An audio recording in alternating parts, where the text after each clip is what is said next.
Shalom, shalom, dear friends. It is wonderful to see you. Hopefully, it's good to see me too, hopefully.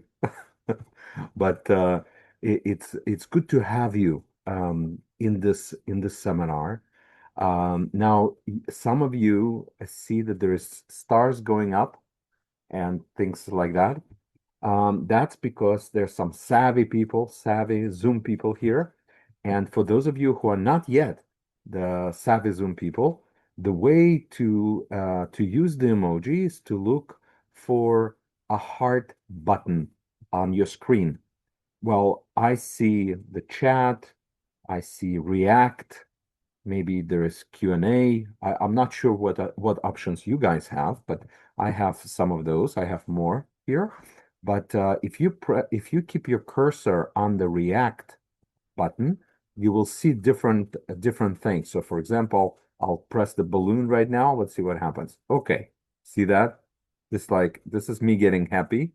I can laugh. Ha ha ha ha ha. So this is like if you think my joke was funny, if you think that you need to be laughing inside, don't press that. I know it's not really funny. Okay, so okay, what else is here? Celebrations. There is a Elon Musk ones. The rockets going up, either that or North Korea. I don't know. Whatever this means to you, this emojis, but that will help me to actually communicate with you during the webinar. So there's about 130 people that are signed in from great variety of countries in the world, from every continent. This is so amazing. This is so wonderful that we are together. But I also wanted to extend a special greeting to all those who will be watching, probably 7 or 8 times more, according to the numbers of signed up, that will be watching in recording. So you're going to be seeing this a little bit later, but hello to you as well, and welcome. All right. So today I wanted to talk with you about a topic that divides Christian and Jewish faiths. Now, of course, I don't mean people like myself that are both Jewish and Christian. So for me, it's very hard to separate. If people will say to you, "Well, are you Jewish or are you Christian?" It's very hard for me to say, "Well, it's this but not that. It's that but not this," because in my case, I'm both. Okay. But in great majority of cases, people are either Christians, and by Christians, I don't mean I mean like true followers of Christ, true believers in the God of Israel and all the nations through Christ Jesus. Okay, whether you call him Mashiach, Yeshua, Yehoshua, Jesus Christ, it doesn't really matter. If you are that, then you're a follower of Jesus and a worshiper of the Almighty God, right? And then when I say Jewish, I mean today usually I'm referring to people who are not followers of Jesus. They have a Jewish background just like me, but they, for one reason or another, have decided not, or they haven't decided yet. They haven't placed their faith in Yeshua the Messiah, in Jesus Christ, for a variety of reasons.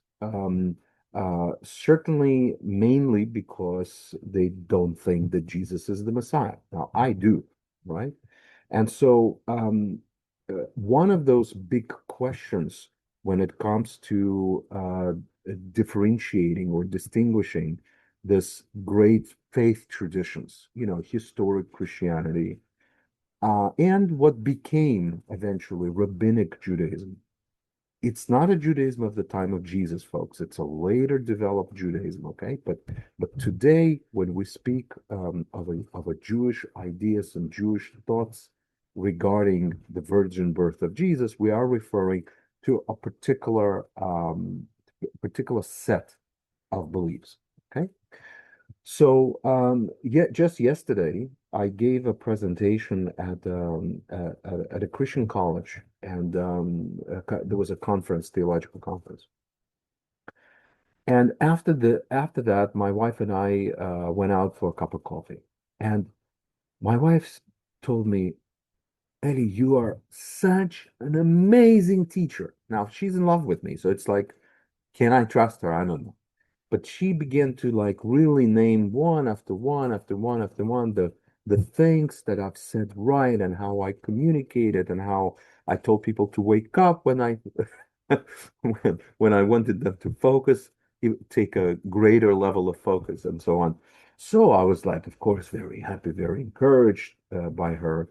And that kind of forced me to think about my past, think about some things that made me a good teacher.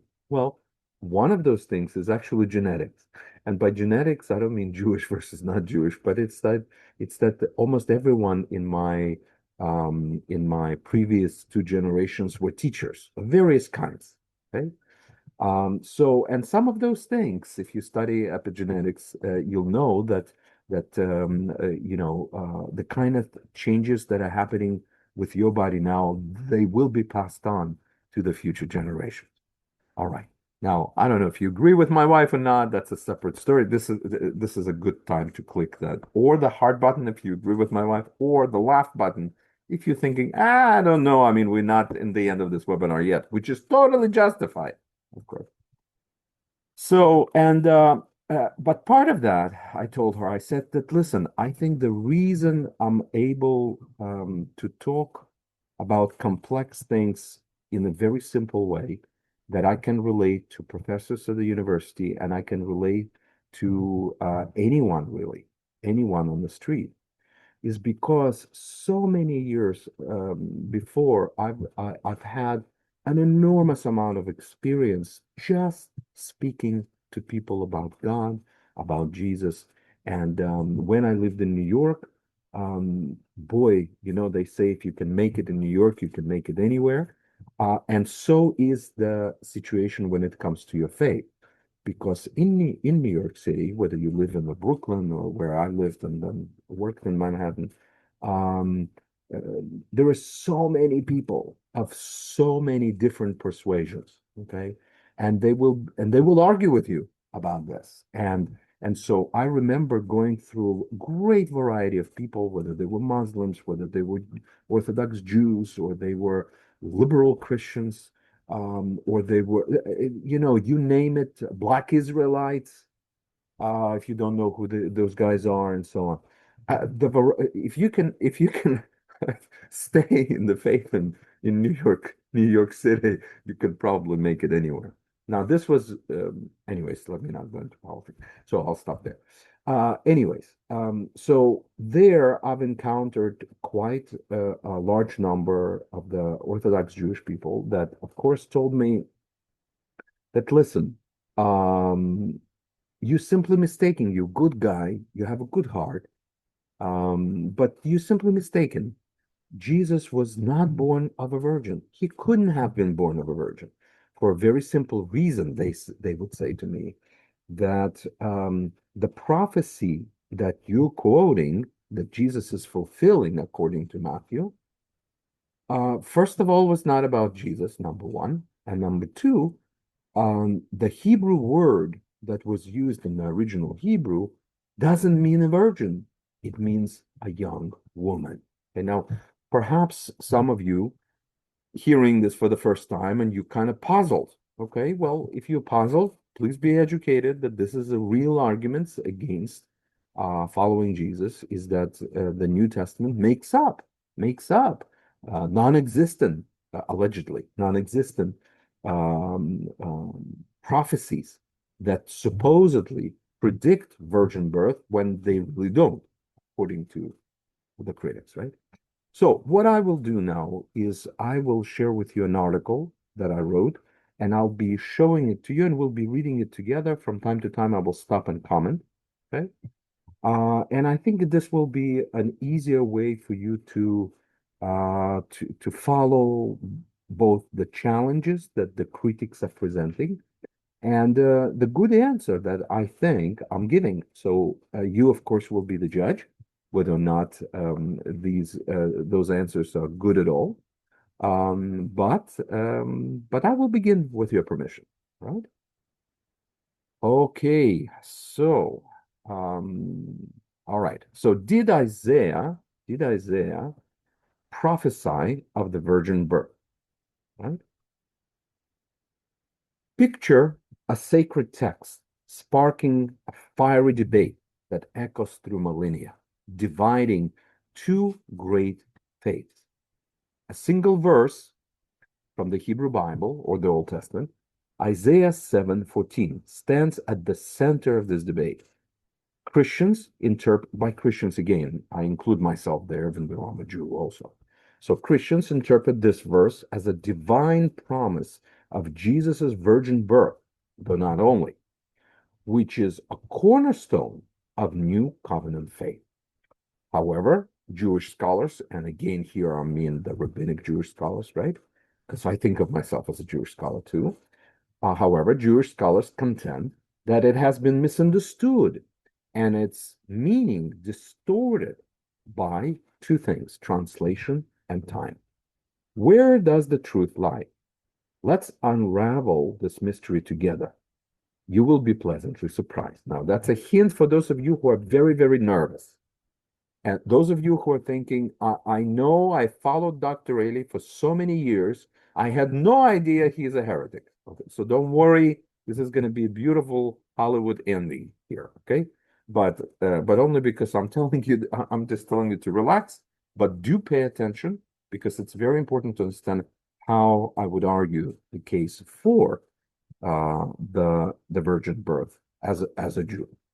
The verse in question reads in the original Hebrew, Lachen iten Adonai hu lachem ot. Okay? Ine alma. Now, this is the contagious word, or ha alma. Okay? Ha, of course, means the, and alma, according to the Jewish scholars, means a young woman. Okay? But um, according to the New Testament,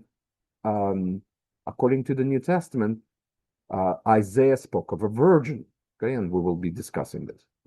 Hara vayaledet ben vakarat shmo Immanuel. Christian Bibles, such as NASB, I quote NASB a lot because it's first of all, I'm used to that Bible. And second of all, it's a more wooden translation, more literal translation. Literal doesn't always mean that it captures the translation the best. Okay? People routinely write me, Eli, just let's cut to the chase. I don't have time to study Hebrew. There is no way I'm going to be investing my life into learning Hebrew. Just tell me what is the true translation. Folks, this is a stupid question, and therefore any answer that I would give would also be stupid, which I would rather not entertain a question like this. The truth is, every translation in some way is interpretation. There's no way around this. And there is no perfect translation. There is no perfect translation, no matter what the King James people tell you. NASB, I think, is among the better translations, but it doesn't mean that it gets everything perfectly. Moreover, if I were to spend the time and translate my own Dr. Ailey, the great Dr. Ailey, I'm kidding about the great Dr. Ailey translation, I can assure you it will also not be perfect. In fact, it will be probably worse than an NASB. Okay? So let's keep some humility in check here. All right. So Christian Bibles, such as an ASB, and that's basic translation, have it like this. Therefore, the Lord himself, and you're very familiar with it. Therefore, the Lord himself will give you a sign. Behold, the virgin will conceive and give birth to a son, and she will name him Emmanuel. Notice translation here is a virgin, right? In Jewish translations such as Jewish Publication Society Bible, it reads as follows: Therefore, the Lord himself shall give you a sign. Behold, a young woman. And this is one of the key texts of difference, and that will result in key doctrinal differences between Judaism eventually, what will eventually become Judaism and what will eventually become Christianity, right? Young woman, according to Jewish thought, shall conceive and bear a son and shall call his name Emmanuel.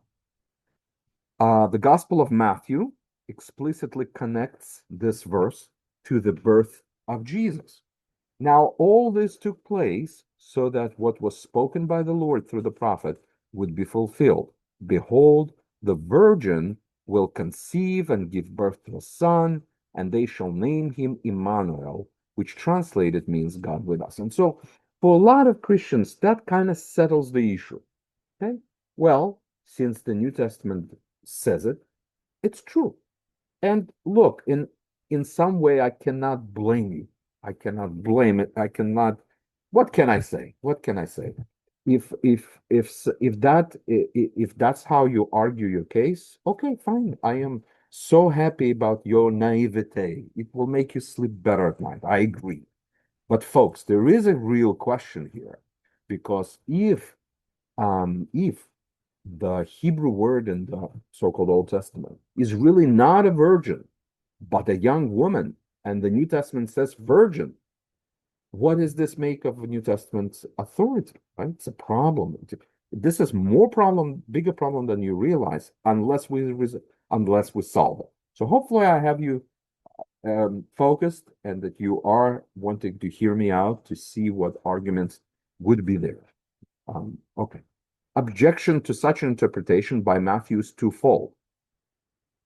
First, prophecy had to do with an event that was supposed to take place 700 to 800 years before Jesus. Now, what are we talking about? I will explain shortly, but this is the key argument, because in the context, when you read Isaiah 7:14 doesn't appear separately. It appears as part of a argument and particular text that's there before and what's there after.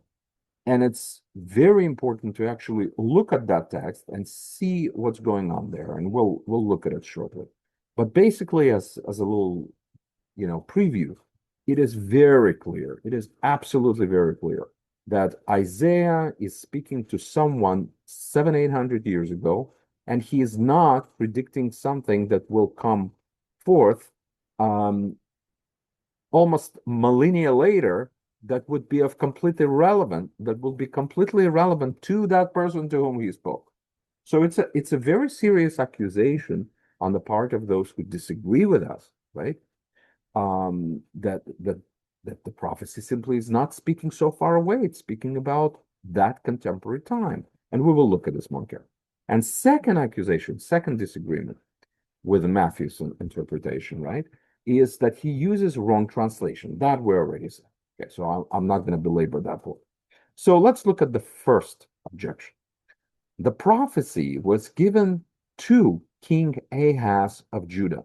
Now, I know that Christians don't usually read the Old Testament carefully, and when they do, certainly reading the whole book of Isaiah is not part of the normal Christian devotion. You kind of get lost in all this language, the kings, and it's complicated. It really is complicated, and I can't blame you. It's complicated. This is not, for fable-hearted. If you're gonna read the Bible, you need to focus. So the prophecy was given to King Ahaz of Judah. So about 735 BC or BCE, whatever you want. Some people are upset with me that I sometimes use CE, sometimes I use AD. I don't think it's a big issue. I think it's just a scientifically accepted thing to include everyone to say BCE. But if it bothers you, BC before Christ, it's not a problem. It's referring to exactly the same time. So the prophecy was given to King Ahaz of Judah, 735, 715 BC or BCE, during the Syro-Ephraimite War, when Judah faced invasion from Assyria, Arameans, Aram, and Israel, Ephraim. Okay. Now, remember, this was the time of the divided monarchy. Judah and Israel are not one country, right? Those are two kingdoms fighting one another. Rezin of Aram and Pekah of Israel attacked Jerusalem, that's Judah, but failed. You could see this in Isaiah 7, verse 1. The sign was meant for Ahaz's immediate crisis, not 800 years later, Jesus' era. The child, possibly Isaiah's son, Maher Shalal Hashbaz, we read about him in Isaiah 8. The problem is Christians don't read Isaiah 8. They read Isaiah 7:14, but they don't read Isaiah 8. So if you look at that, you will see that there is variety of possibilities. Who could that child be of whom Isaiah spoke for that immediate sign to be given to Ahaz? Now, just to preview this a little bit, you remember Isaiah said to King Ahaz, says, Ahaz, pick a sign, and the Lord will give you that you can trust him. And Ahaz, I'm sorry, Ahaz says, I'm not going to pick a sign. I don't want to be so blasphemous. I'm not going to, you know, I, I don't want any signs. And at that point, Isaiah tells him, King Ahaz, since you're refusing a sign, the Lord himself will give you a sign. You will know that he can be trusted. Okay, so whatever that sign is, it had to make sense to King Ahaz. King Ahaz himself should have been able in his lifetime to see that the Lord was right, and he could have been trusted. And it was judgment on him that he didn't trust the Lord. See? So some interpreters argue that the prophecy shifts back and forth.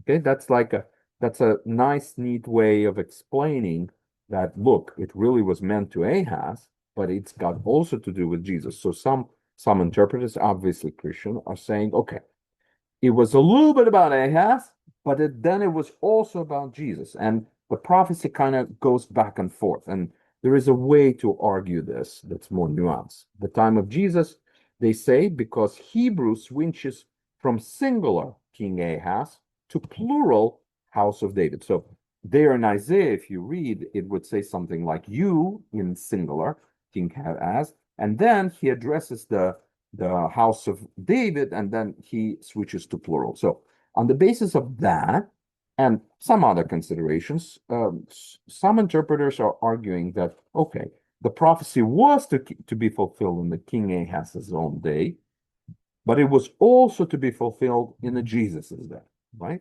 So, among other suggestions is this idea that Isaiah foresaw a dual fulfillment. There was a fulfillment within life of King Ahaz, and then another one in the time of Jesus. But do these explanations accurately reflect Matthew's understanding of Jewish prophecy? Matthew's interpretive method. Today, we often view prophecy as mere prediction, but ancient Israelites saw it differently. Prophets were God's messengers, delivering divine words to address their people's immediate circumstances. This is very important, folks. Today, when we use a word prophet, we think that this prophet is sort of like a spiritual biblical fortune teller, someone who could tell from the end from the beginning. Okay? So, but that's not at all the biblical idea of a prophet. Okay? So remember, the difference between the priest and the prophet is very simple. Priest represents people before God. Prophet represents God before people. So priest speaks on behalf of people to God, and prophet speaks on behalf of God to people, right? That's the significant difference. So the word navi, or a prophet, basically means someone who brings forth. That's what it means. So not someone who predicts something in the future from some point in the past. No, that's not the meaning of prophet and prophecy. But it's someone who brings forth some kind of message from God. It's very, very important to understand that. So to illustrate this, consider how Matthew, in a seemingly unrelated case, connects Jesus's return from Egypt to the ancient words of prophet Hosea. revealing a deeper, non-predictive approach to prophecy. Folks, whatever you do with it, you have to remember this, and you have to be honest about it, and you have to really, take this into account somehow. Whatever your explanation would be, you cannot ignore this. So in Matthew 2, so it's not far away from the text that we're actually considering today.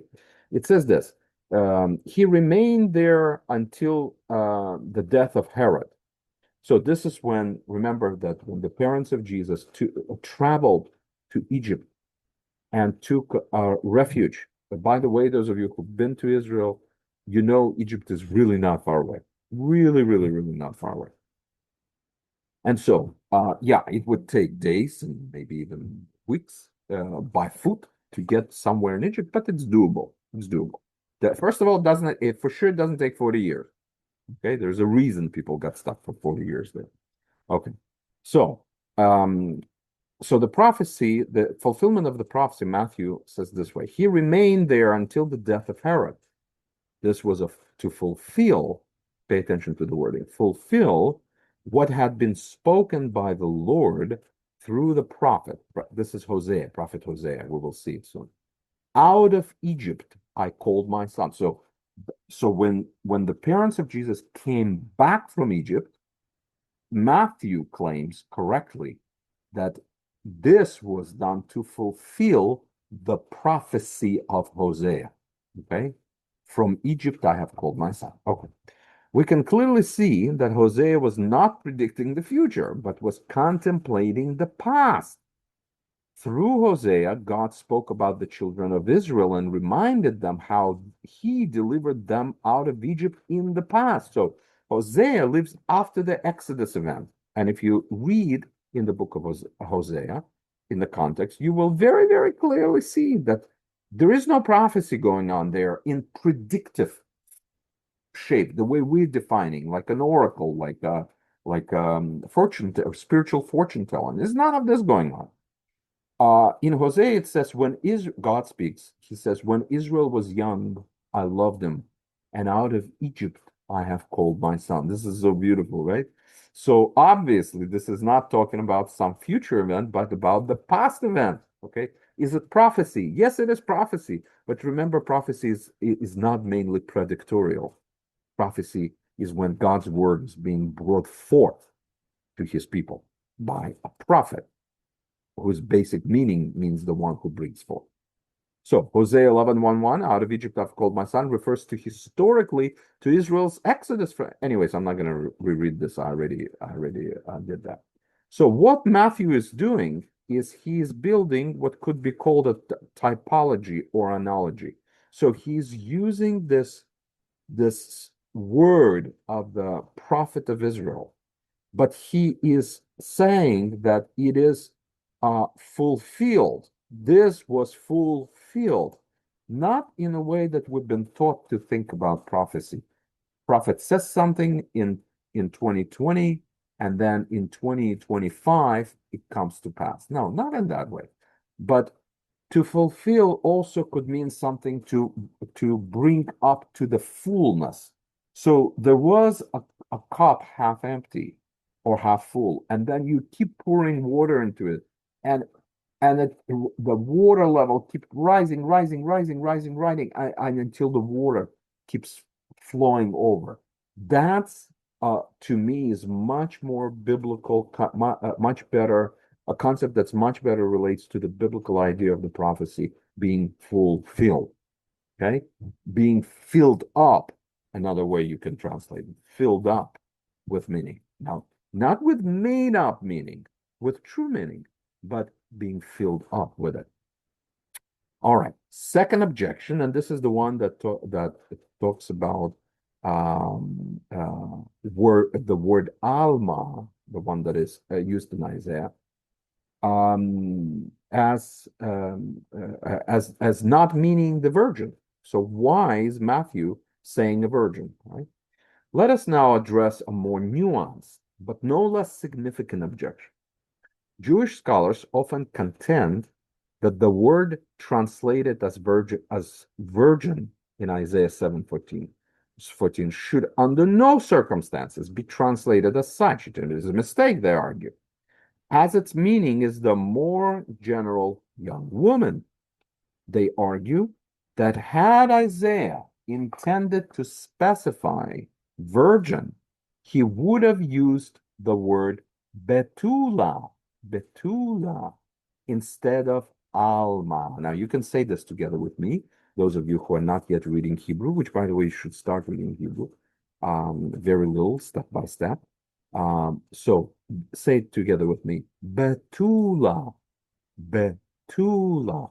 That's the one that could mean, and sometimes is more precise, means virgin, right?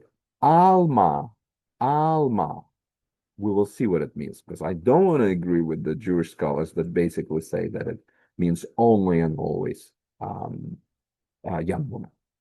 In the remaining discussion, I will argue that biblical Hebrew uses three main words, which can essentially mean both young woman and a virgin, and a maiden, I should say, depending on the context and other factors.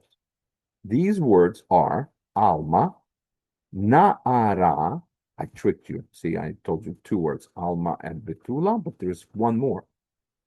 Alma, Na'ara, and Betula. So you know already Alma, and you know Betula. So we're adding the third one, Na'ara. So let's consider each one. Alma. Now, is primarily a young woman of a marriageable age, often implying, especially in the ancient times, folks, they're not living in 21st century, often implying virginity due to cultural norms, but not explicitly. So, could Alma be, in fact, a young woman? Well, it is. She is a young woman. Could she be a virgin? Yes. Could she not be a virgin? Yes. Okay. But isn't it true that in the ancient times, a young woman generally meant that someone was a virgin? Yes. All of those things are yes. Of course, there's a context. What if a young woman was actually married? Let's say let's say one of the arguments on the Christian side against the Jewish side is the argument that, well, if this was not a virgin birth, what kind of sign is this at all? If a young woman get pregnant, plenty of young women get pregnant. In fact, most young women get pregnant, right? When they engage in a sexual relationship, hopefully with their husband and so on, right? So what's the sign of God here? There's no sign of God. It's very common. Yeah, but you're forgetting that there's plenty of women, and if you're reading the Bible carefully, and if you're reading life around us carefully, there's plenty of women that have a very difficult time getting pregnant, folks. And it could be hypothetical. I'm not arguing that was the case here, but because I don't know what's the case there exactly. Okay, I'm just saying there's different possibilities. And a young woman may have had trouble conceiving for a long time, and the Lord would say, "Listen, there will be a sign. The young woman that King Ahaz probably knew who he was talking about will conceive and will give birth." Okay. So there's a variety of different possibilities here. But let's keep going, because right now I'm really dealing with the question whether or not Alma, the Hebrew word used in Isaiah 7:14, really means only a young woman. And in my judgment, no, it does not only and always mean a young woman, as the Jewish scholars are saying. So what's the second one? The second one is Nara. Nara is generally defined as a young female, typically a teen or preteen, all right? Also without explicit reference to sexual status. Now, can Nara be virgin? Yes. Can Nara be not virgin? Yes. Is Nara most likely virgin? Yes. Okay, you see what I mean? It's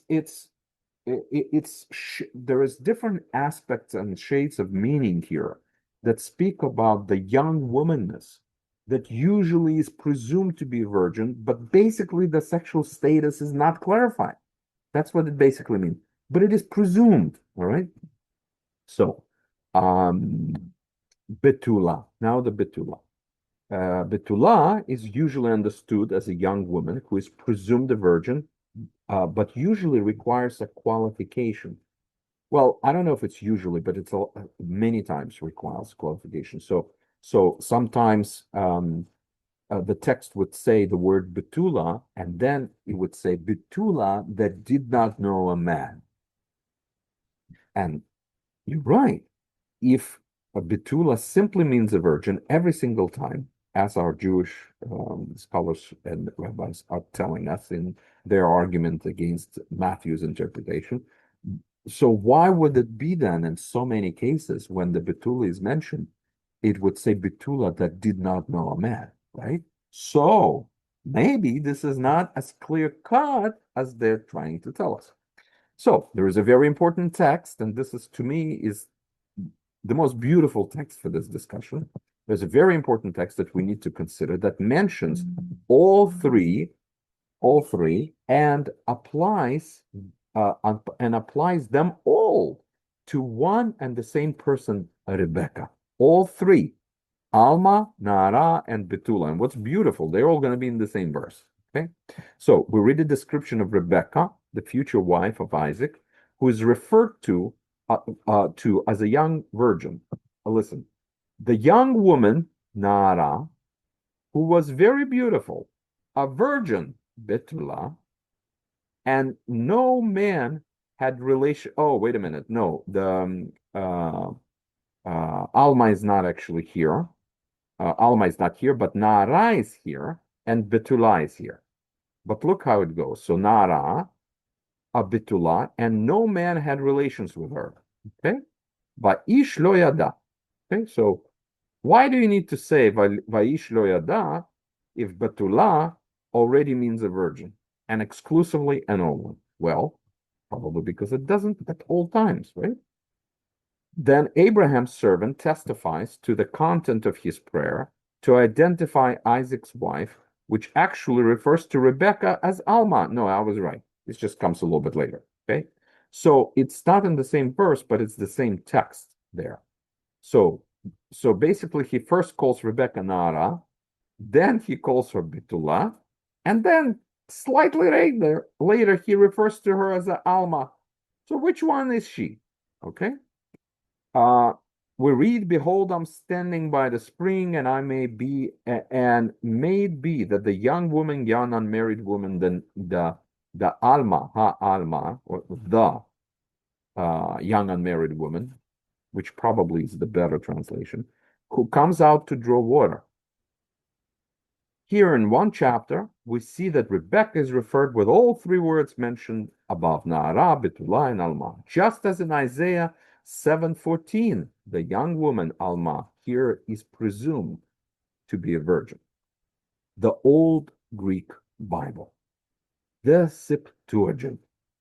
The Septuagint, the Greek pre-Christian translation of the Hebrew Bible. And folks, I cannot underemphasize how important it is to study Septuagint translation. It is very, very, very important.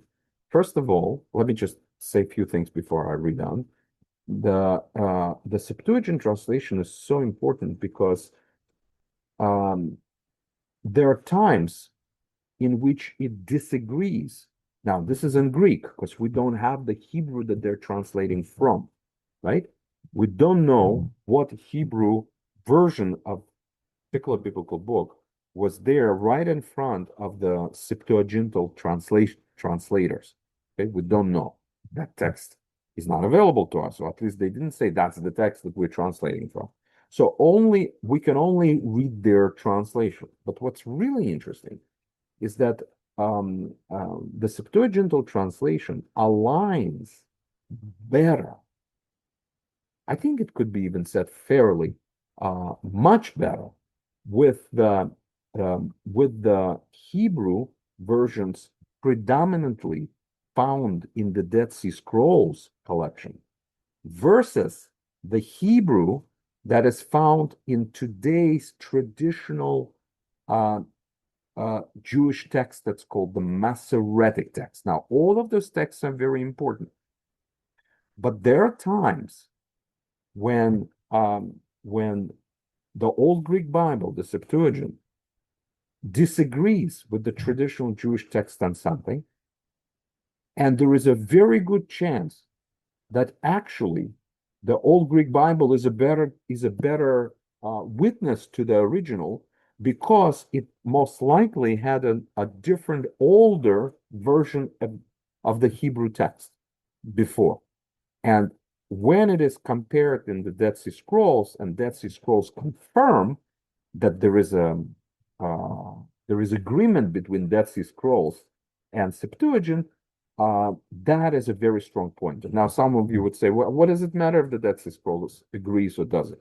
Well, you see, the Masoretic text, the traditional Jewish text, the earliest version of this comes to us from the I can't recall whether it's 10th or 11th century of AD, of the Common Era. Okay, meaningly, it's almost 1,000 years later. But this is the earliest version that we get of the Masoretic text. But the Dead Sea Scrolls were copied and then hidden somewhere between 200-300 years before Jesus and within first 70 years of the Common Era. Okay, that's why they're so important. And Septuagint in particular was a translation that was translated sometime even before the Dead Sea Scrolls. Okay, so at least some books of them were. It wasn't translated all at once. They didn't have ChatGPT back then. It took years and years and years. But anyways, some of you know what I'm talking about. For some of you, it's all new. It's okay. We will help you and walk with you through all of this. I think you should consider joining Israel Institute of Biblical Study because these are the kinds of things that we're learning. All right. So let's read this text here. So the Septuagint, the Greek pre-Christian translation of the Hebrew Bible, renders the Hebrew word Alma in Isaiah 7:14 as Parthenos, which typically, though not always, means virgin in Greek. Okay. Now, I did think about this possibility. I thought, okay, but what if Alma really just means a young woman, not a virgin? And what if a Septuagint had a Hebrew that was different? Maybe the more original Hebrew really did say Betula, okay, the virgin. But that would be wishful thinking, guys, because we don't have since we don't know what text Septuagint used, we can only confirm it against the Dead Sea Scrolls. And in the Dead Sea Scrolls, it's the same thing. It's Alma. It's Alma. It's not Betula. So a better explanation is that Alma, Nara, and Betula basically, roughly mean the same thing. In fact, it could be used about the same person, Rebecca, all in the same text. Okay, all three of them. All right, but hear me out on this one. So, Septuagint translates whatever, most likely this Hebrew word, Alma, I don't have a reason to think it was a different word before them, as Parthenos. Parthenos. Okay. Now, however, this is, by the way, Septuagint. The Septuagint also employs Parthenos in sometimes flexible manner. Most of the time, it means virgin. But in minority cases, it does not. This is interesting. So that tells us that the Jewish rabbis that translated, the Jewish teachers, let's call them this way, it's more accurate, that translated the Alma in Isaiah into Greek translation of the Bible, the Septuagint, they knew that Alma doesn't always mean young woman that's not a virgin. They knew that sometimes it could be that or it could be that. And therefore, they picked a word in Greek, Parthenos, that most of the times it means virgin, but it doesn't have to be. So it's mostly virgin, but there are times in which it is not, for example. The same word, Parthenos, is used to translate Betula in Genesis 24:16 and Joel 1:8, and Alma in Genesis 24:43. This indicates that Parthenos may denote a young woman, unmarried woman, frequently assumed to be a virgin in accordance to the cultural context. Matthew's use of Parthenos in quoting Isaiah 7:14 reflects this broader Septuagintal usage, supporting the Christian interpretation, and by Christian I mean Gospel of Matthew, right? Gospel of Matthew is really Jewish, right? But it depends on in which age, in which century you're defining Matthew. Okay, so Matthew's use of Parthenos, quoting Isaiah 7:14, reflects his broader Septuagintal use, supporting the Matthean interpretation of virgin birth, while not strictly contradicting Alma's range of meaning. The choice of Parthenos in LXX, in Septuagint, thus bridges the Hebrew and Greek context, contributing to the theological significance of the verse in early Christianity. Now, by the way, there's a lot of times that when I speak with the Orthodox Jews, or even if they're secular Jews, but to them, this idea of the virgin birth sounds like really out of the cuckoo land, really. I mean, those of you who are, and most of you would not be Mormon believers, but those of you who are not Mormon believers, you would hear some of the things that the Mormon believers are saying, and it sounds to you like from the cuckoo land, okay? And just remember this feeling, and that's basically how it sounds to a lot of Jews when you talk to them about the woman who never had a sexual encounter with a man. All of a sudden, she's pregnant. This is nuts. This is crazy. They're saying, "Oh, what a person in their right mind would believe this Bubameister in Yiddish we would say, like the grandmother's tale, basically. Who would believe that?" So it just sounds crazy, guys. Even if a particular Jewish person actually likes Christianity, actually likes Jesus, but this sounds like a ridiculous idea. Now, again, this is an objection, not my view. Actually, what I usually say in that case, and I would say to them, and this works, by the way, every single time. So use it for your apologetics. I say that, well, tell me something.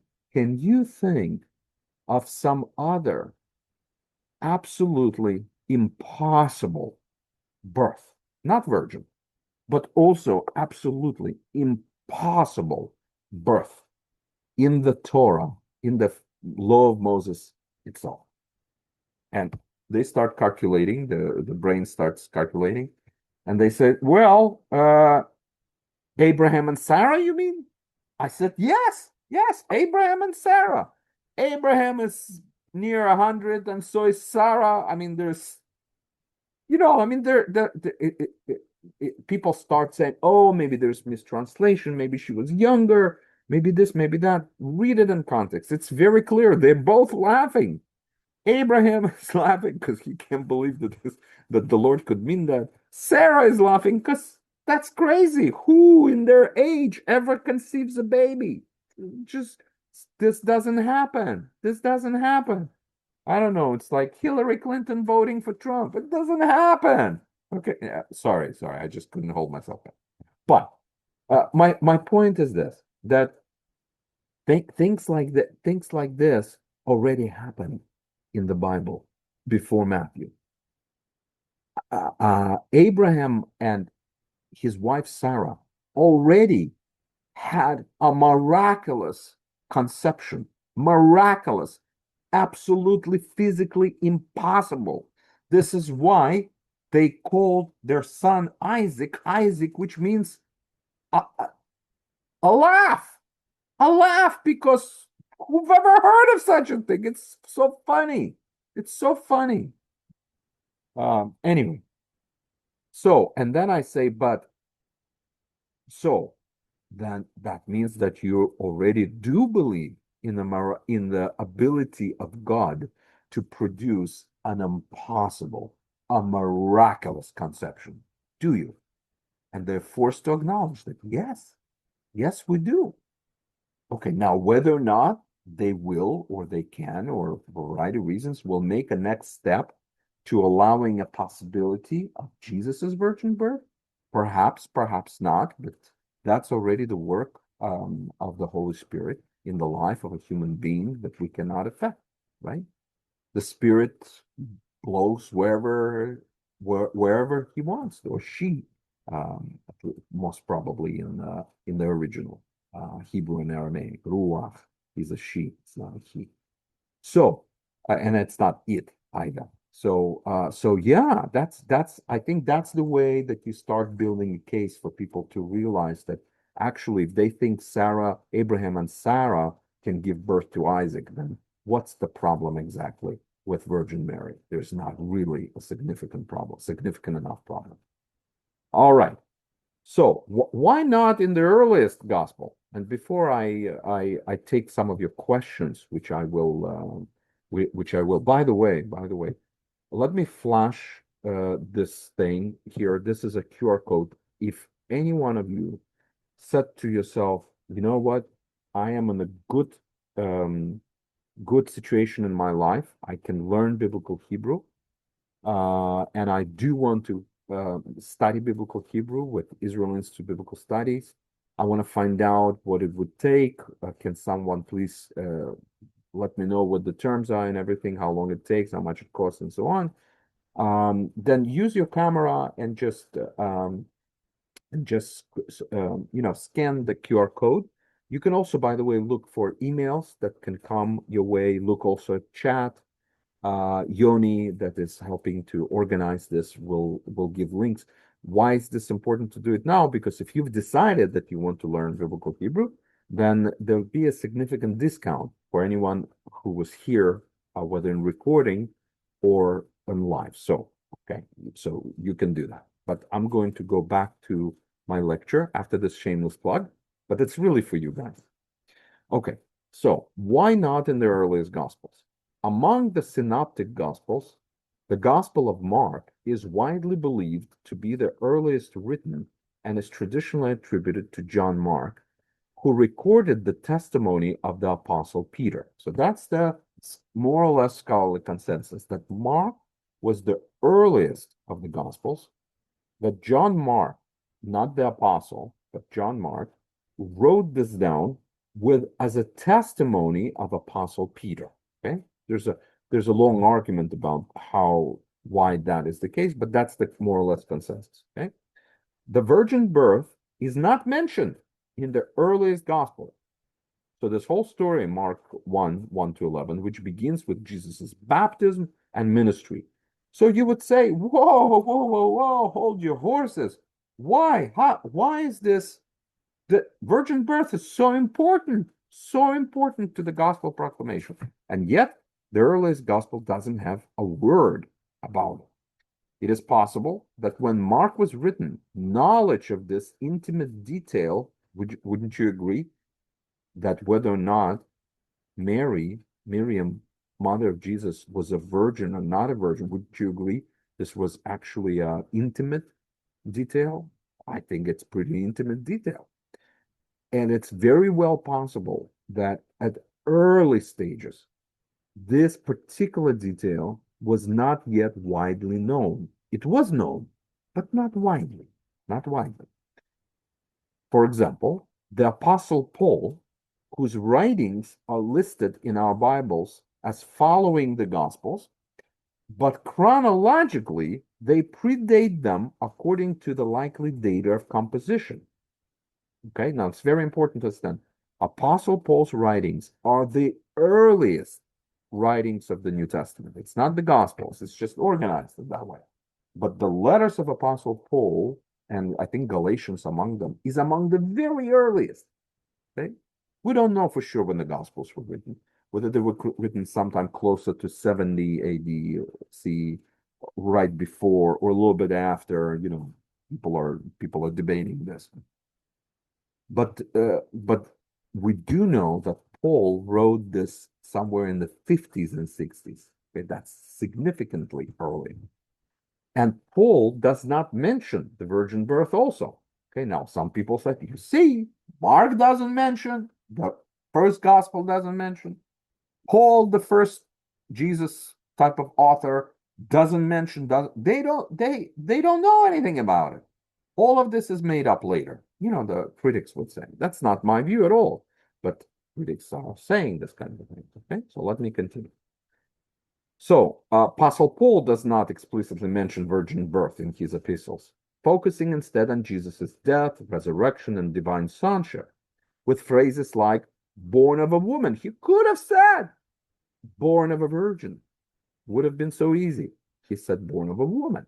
For him, it was very important to signify that he was born of a woman, not of a virgin. Now, remember, I'm not arguing here about what the alma means here. No, I think Matthew is perfectly right about his way of interpretation, because he sees the meaning of Isaiah 7:14 filled up in the what he will then find out to be the virgin birth of Matthew. And I will explain why I think Matthew knows this and Mark doesn't. Okay. Okay, so let's see what else. In Romans 1, 3, 4, being general and not indicating exclusively virgin birth. His silence suggests he may have not been aware of the virgin birth, considering it irrelevant to his theology or assumed it was known. Now, that's also possible because Paul didn't have to cover, Paul didn't write a theological treatise in systematic theology. So maybe Paul thought that everybody knows this and maybe he didn't need to say anything about it. That's also a possibility. That's also a possibility.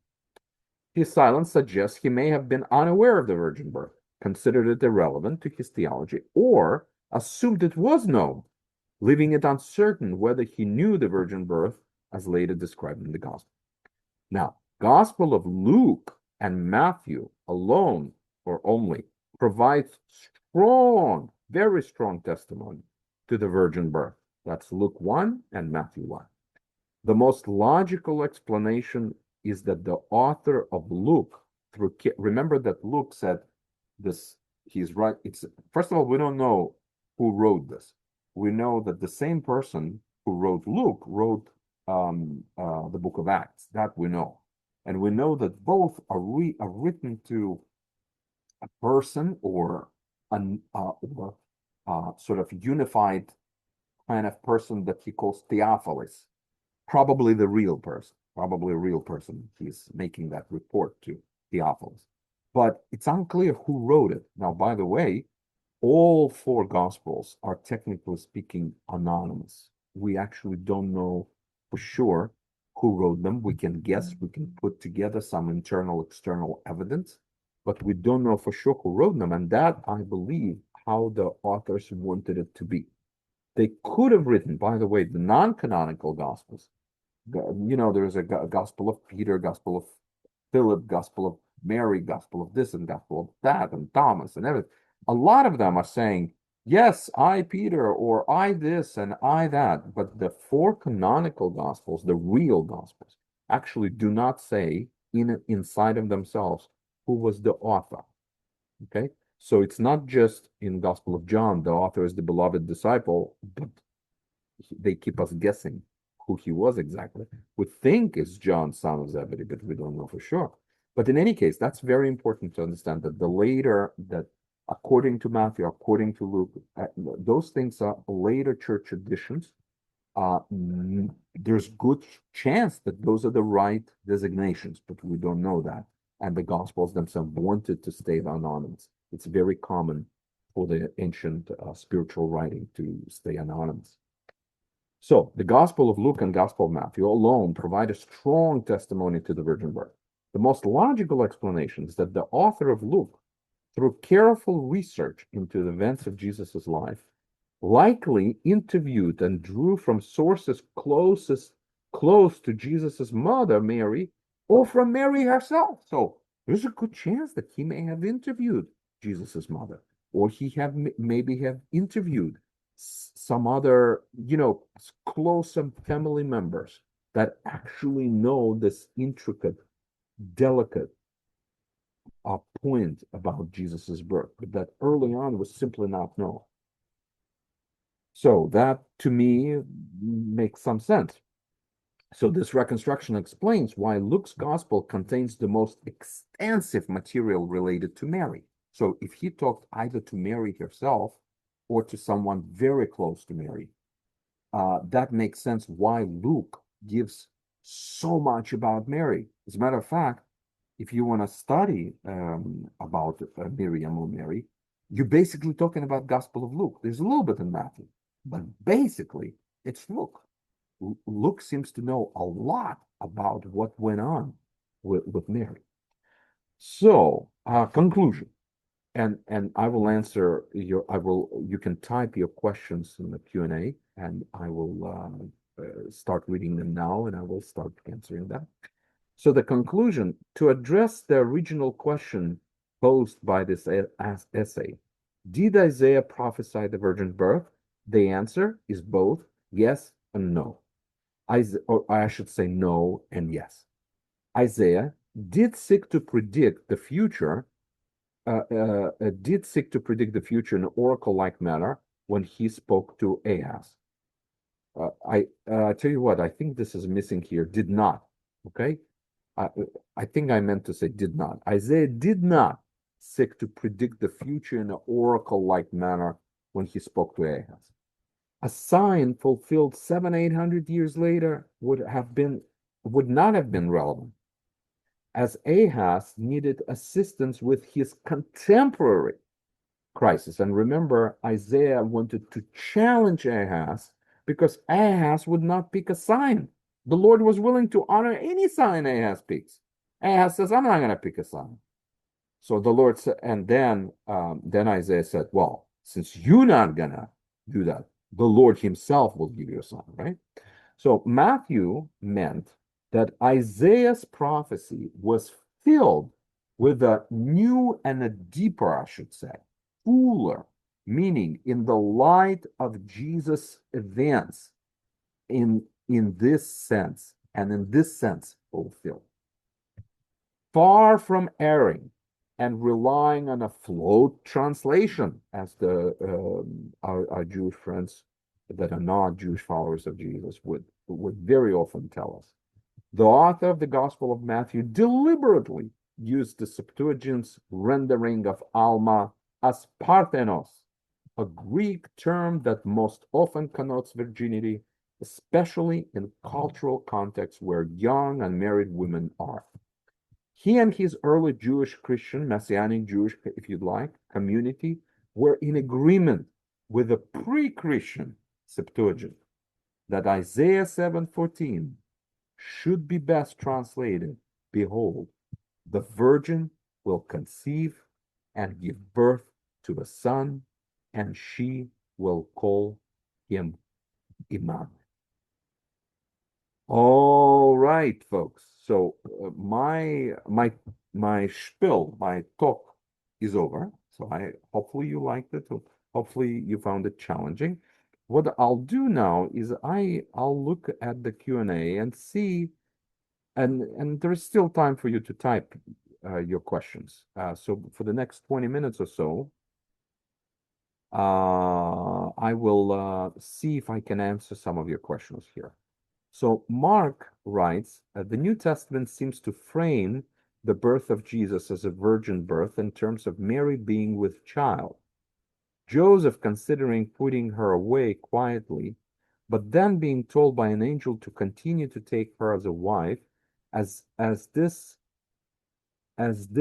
us all by the something's missing here by the Holy Spirit and God's plans. It would seem strange if there was another man involved somehow. However, I understand the Hebrew can be translated as a virgin or young maiden or something similar. Is the New Testament Gospel account confirmation that we should read the Old Testament Hebrew as a virgin? However, that may seem a bit back to front in some way. So, sorry, Mark, you probably were just typing this up. Not all of this is super clear, but I think the way I see this is that the gospel accounts, giving Luke and Matthew, given testimony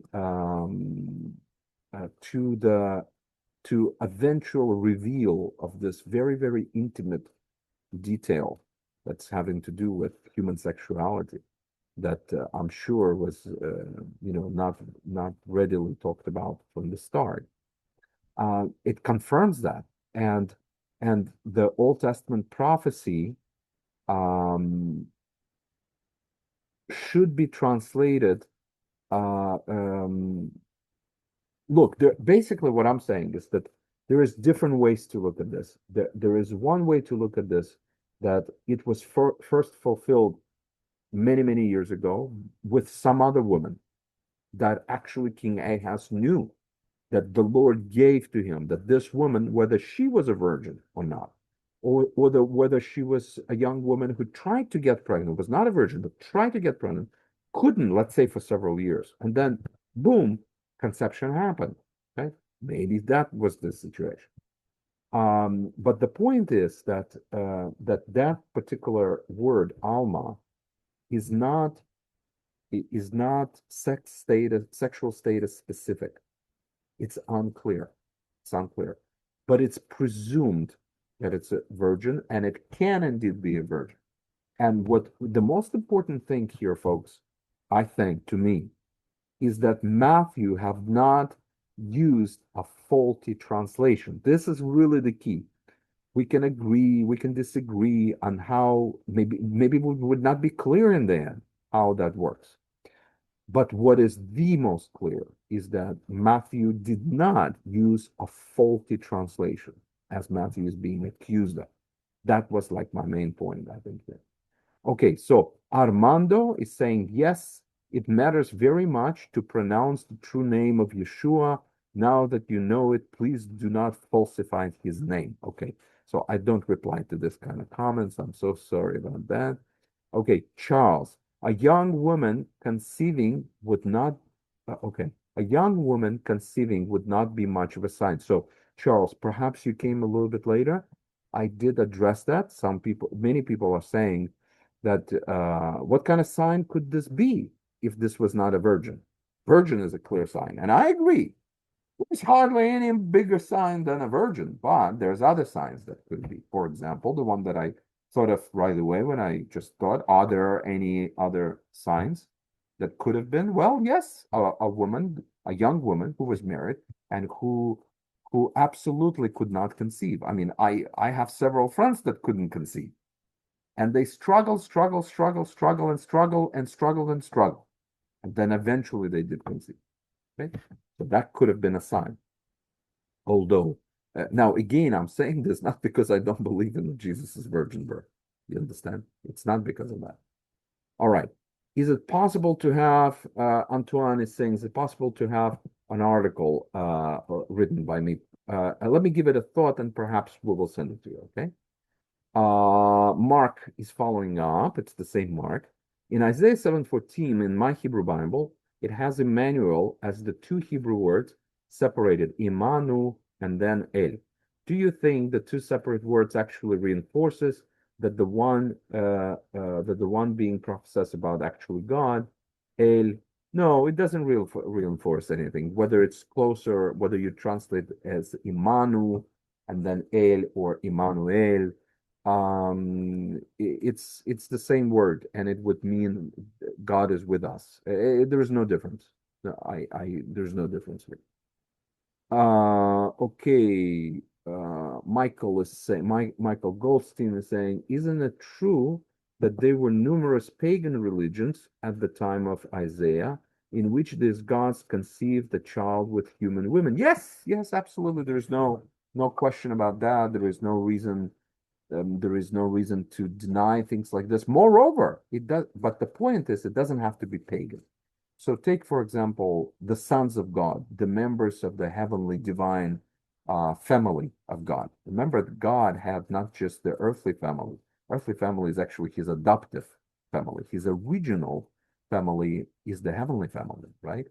And the whole situation with Genesis 6, when a number of the sons of God that, by the way, Septuagint interprets as angels, right? And so does the Dead Sea Scrolls. Um, um, the a number of them, and especially if you believe the Enochian Hebrew materials, the tradition of the Enoch that some New Testament authors, if not all, were familiar with, some even quoted, but the material of Enoch is not in the Hebrew Bible. From my standpoint, rightly so. You should read Enoch to see why it would not shouldn't be part of the Old Testament, the Hebrew Bible. But in any case, it's a strange kind of thing, right? But if you look at the Enoch, Enoch kind of seeks to give us more information about what happened back then. And what happened back then is that Enoch claims is that the number of angelic beings, angelic let me just explain this. Today, when we say God, we mean someone who is all powerful, everywhere present, all knowing. Back then, in the ancient times, when people said God or gods, they didn't mean that. What they meant was the place of residence. If your place of residence were up top, heaven, you were a god. Okay, back then, you were divine. We don't think of it this way. We don't define it this way anymore. But back then, and the Bible is written in back then language, that's the Bible still defines the divine beings, angelic beings as divine beings. And if you lived on earth, your place of residence was on earth, you were human. Okay. And so just as Michael, just as you brought up that, yeah, in many pagan religions, gods had some kind of crossed over and had um, um, offspring with humans. That's not only the case, that's also present in the Hebrew Bible. And that's the sons of God, the angelic, rebellious heavenly beings that went against God's commandment not to mingle with human women, and they took the wives, right, from man, from the children of man, and gave birth to this Nephilim. Okay, this is a different story. Perhaps you missed the Nephilim webinar that we had. It's a fascinating webinar. Um, by the way, those things are also discussed in a variety of classes that we teach at Israel Institute of Biblical Studies. But in any case, Michael, what I'm saying is this, that even though it is true, it is also very much within the Hebraic world thought that there were sometimes a possibility between a divine being and a human being actually coming together. And obviously, well, at least with Jesus, not in the sense of a sexual union, physical sexual union, but some kind of union that produces an offspring. Okay. Of course, it's very hard to explain, and this is why the two other gospels, just in Paul, stay away from this probably, if they knew it at all back then. Michael, thank you for the question. Let's see if I'm pronouncing this correctly. Zolt, Zolt. So maybe I said it right, maybe not. Please forgive me if not. What is the point of emphasizing born of a woman if meaning is not a virgin? Born of a woman seems trivial. No, it is not. No, it's trivial for our discussion. Of course, it is trivial. But when Paul emphasizes born of a woman, he speaks he speaks of the humanity of Jesus, not only his divine connection, but his human connection altogether. Okay, so it's actually a very important point. Okay. So Ayete. So please forgive me, folks, if there's so many countries represented here. It's such a big joy to me that you're here. And thank you for sticking around also for after the class, so to speak, to kind of hang out more, hear me, and to attempt to answer your question. Unlike what my wife thinks, I don't know everything. Okay, so and if I don't know, I'll just tell you. Okay, so it's very important for me to establish trust with you, because if I don't know something, I don't want to like make up stuff to you. If I do, I'll tell you. So so what shall we take away after this? Well, that's your job. That's your job to think what you should take away after this. Okay, anonymous attendee saying, could the virgin birth be an indication of Kali Kalerideanism? Okay, there you go. This is somebody smarter than me here. Anonymous attendee. I've never heard of this word. I'll look this up later. I need to be educated better also. Parthenogenesis occurs when an animal is born to only a mother. The mother is also a father. The Holy Spirit is a female, and if Mary was an incarnation or an avatar of the Holy Spirit, then her spirit conceived Jesus. Now there is a gene that blocks parthenogenesis in mammals, but that gene can theoretically be turned off, making parthenogenesis theoretically possible in mammals, including humans. Again, somebody smarter than me, at least smarter than me in the scientific realm. So please forgive me. I'm not going to comment because I mean, I sort of understand what you're saying, and perhaps many of you understood. And so I hope that would be okay. So Jamshid is writing, my name is Pastor Jamshid. Hello, good to meet you. And my question is about Isaiah 7:16. So where's this prediction was fulfilled and how it's linked to Jesus? Let me just very quickly look this up if I can do this very, very quickly. Isaiah 7:16, you're saying, right? I hope you're not confusing with the 14. So let's see. Oh yeah. So you're not confusing. All right. So here's the text. For before the boy knows enough to reject the wrong and choose right, the land of the two kings you dread will be laid waste. So you see, this is actually what I'm saying. That if you read Isaiah in the context, so you just read Isaiah, not just 7:14, but say 7:16, you will see that Isaiah tells King Ahaz of some birth, some significant sign-like birth, that boy will be before that boy is grown up, basically a couple of years, before this boy becomes just a little bit older. These two kings that you're dreading, they'll be laid waste. There'll be no more. There'll be no threat. You see the point, right? That it can't.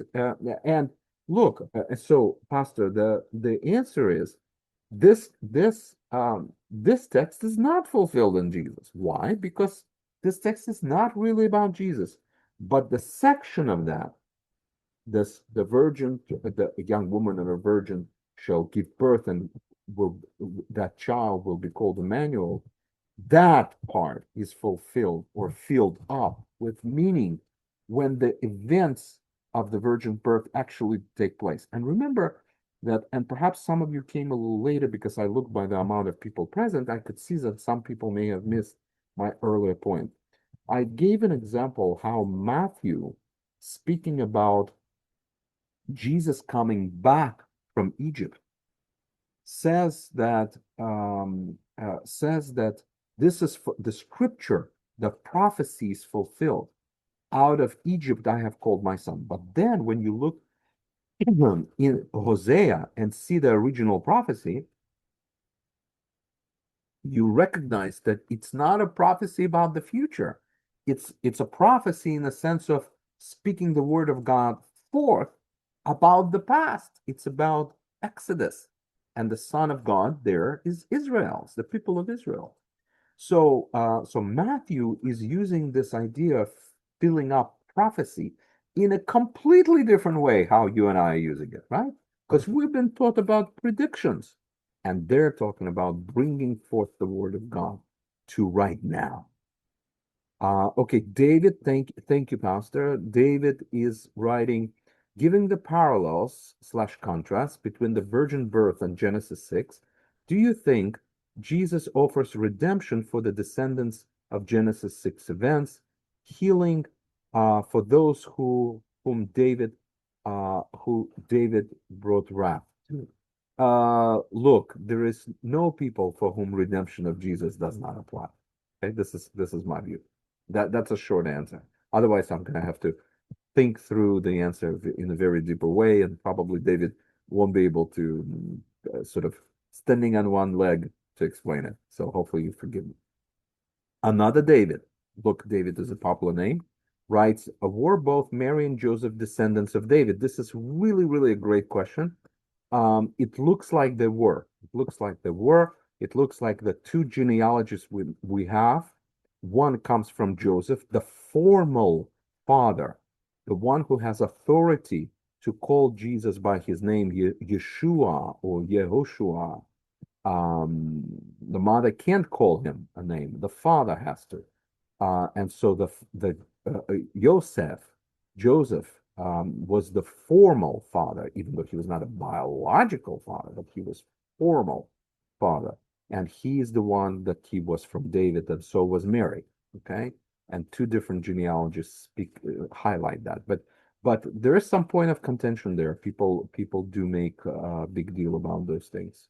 Okay, Pastor Jumpshoot is coming up with another question. Agreed, sir, but verse 16, related to verse 16, it's talking about the same book. Yes, I agree with you. I agree with you, sir, that and that's why it's very important to understand the original meaning of Isaiah 7, the whole chapter really, is not about Jesus in the future, 800 years ago.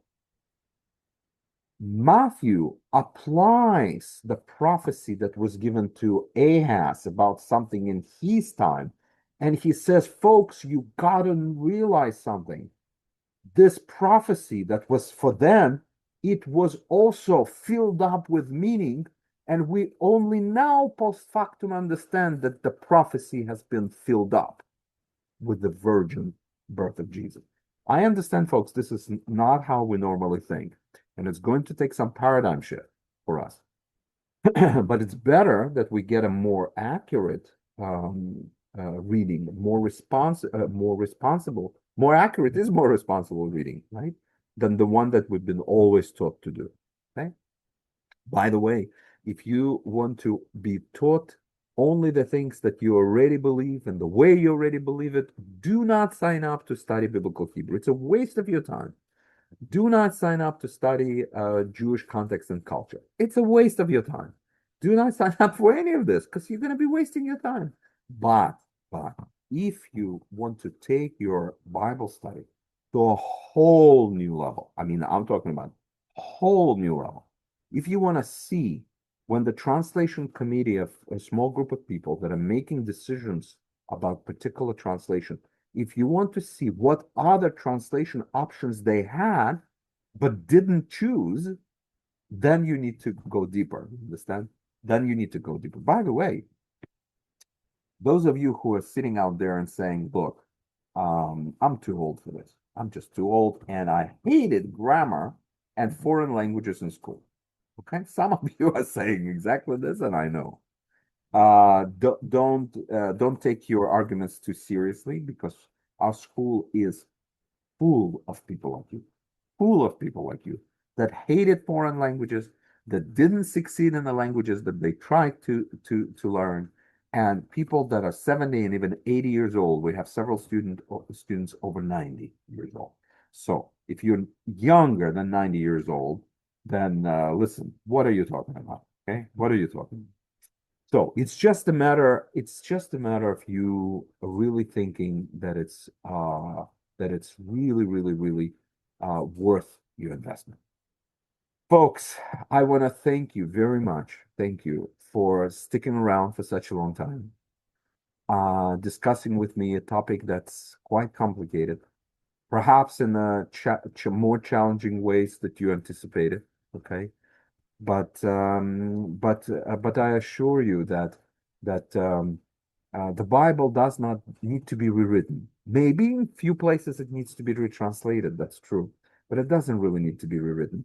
It needs to be reread, and with the knowledge of biblical Hebrew, even on the rudimentary, basic kind of level, you will be able to gain insights that you never, never, never thought possible. And the same goes for the Jewish life and culture as a Jewish background of both the Hebrew Bible and especially New Testament. So, anyways, I love you guys. Hope to see you very soon in class.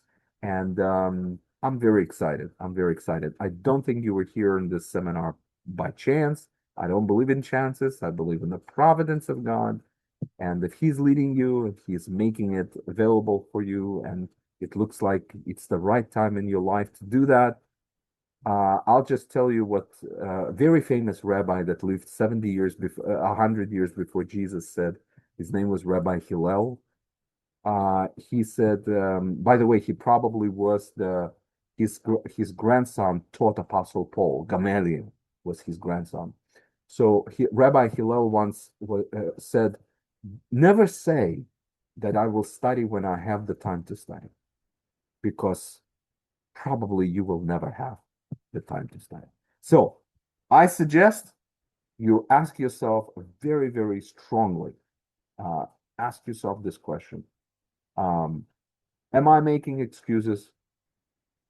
Okay. And take the rabbi's counsel seriously. Commit to study and take your Bible study to the whole new level. God bless you guys, and shalom. Bye.